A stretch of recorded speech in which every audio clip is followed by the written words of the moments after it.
Okay, so in today's industrial farming, is our industrial farming all good or are there problems? Okay, so let's have just a brief think about what is industrial farming. Generally, we're talking about machines, we're talking about large fields, and we're talking about chemicals, and we may be talking about transgenic crops. Okay, so think about the soil. Okay, good soil, fertile soil should be full of life. Okay, it should be full of microbial life, gophers, moles. There should be interactions of every kind of trophic level. Okay, now what happens if we start using chemicals?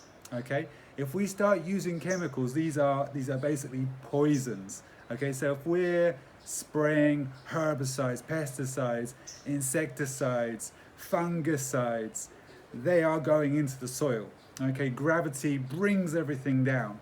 Okay, so what happens when we spray all these chemicals is they start to degrade the life in the soil. And if we start to degrade the life in the soil, we take away the fertility.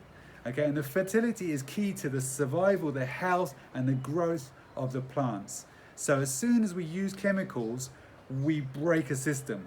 Okay, and that system was beautiful.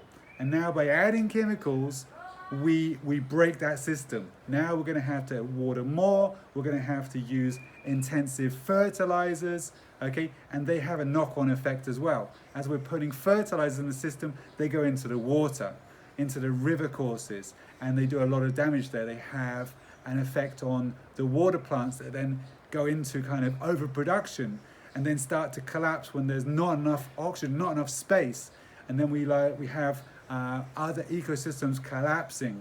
Okay, so there's a lot of imbalances when we oversupply something.